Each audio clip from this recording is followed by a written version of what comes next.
ಯಾವಾಗಲೂ ಇರೋರ ಹೆಸರು ಹೇಳಬೇಕು ಹೊರತು. ಡಿಸಿಎಂ ಡಿಕೆ ಶಿವಕುಮಾರ್ ಬೆಂಗಾಲು ವಾಹನಕ್ಕೆ ಅಪಘಾತವಾಗಿದೆ.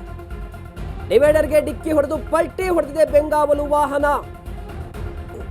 ಮೈಸೂರು ಕಾರ್ಯಕ್ರಮವನ್ನು ಮುಗಿಸಿ ಹೋಗ್ತಾ ಇದ್ದಂತ ಸಂದರ್ಭದಲ್ಲಿ ಅಪಘಾತವಾಗಿದೆ. ಡಿಕೆ ಶಿವಕುಮಾರ್ ಬೆಂಗಾವಲು ವಾಹನಕ್ಕೆ ಅಪಘಾತವಾಗಿದೆ. ಶ್ರೀರಂಗಪಟ್ಟಣದ ಬಳಿ ಅಪಘಾತಕ್ಕೀಡಾಗಿದೆ ಕಾರು. ಕಾರಿನಲ್ಲಿದ್ದಂತ ಇಬ್ಬರು ಸಿಬ್ಬಂದಿಗೆ ಸಣ್ಣ ಪುಟ್ಟ ಗಾಯವಾಗಿದೆ. ಬೆಂಗಾವಲು ಕಾರಿನಲ್ಲಿದ್ದಂತ ಇಬ್ಬರು ಸಿಬ್ಬಂದಿಗೆ ಸಣ್ಣ ಪುಟ್ಟ ಗಾಯ ಆಗಿದೆ. ಡಿಸಿಎಂ ಡಿಕೆ ಶಿವಕುಮಾರ್ ಅವರು ಕಾರ್ಯಕ್ರಮದಿಂದ ನಿರ್ಗಮಿಸಿದ್ರು, ಹೋಗ್ತಾ ಇದ್ರು, ಬೆಂಗಳೂರಿಗೆ ವಾಪಸ್ ಬರ್ತಾ ಇದ್ರೆ ಗಮನಿಸ್ತಾ ಇದ್ದೀರಾ. ಡಿವೈಡರ್ಗೆ ಡಿಕ್ಕಿ ಹೊಡೆದಿದೆ ಬೆಂಗಾವಲು ವಾಹನ.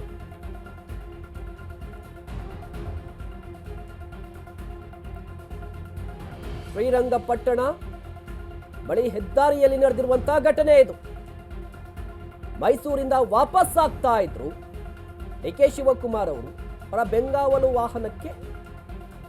ವಾಹನ ಹೋಗಿ ಡಿವೈಡರ್ಗೆ ಡಿಕ್ಕಿ ಹೊಡೆದಿದೆ.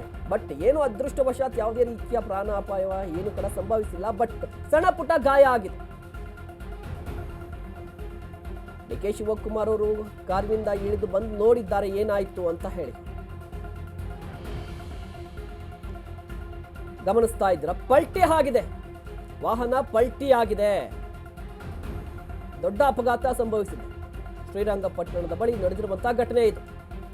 ಬೆಂಗಾವಲು ವಾಹನದಲ್ಲಿ ಹೋಗ್ತಾ ಇದ್ರು, ಡಿವೈಡರ್ಗೆ ಡಿಕ್ಕಿ ಆಗಿದೆ, ಕಾರ್ ಪಲ್ಟಿ ಆಗಿದೆ.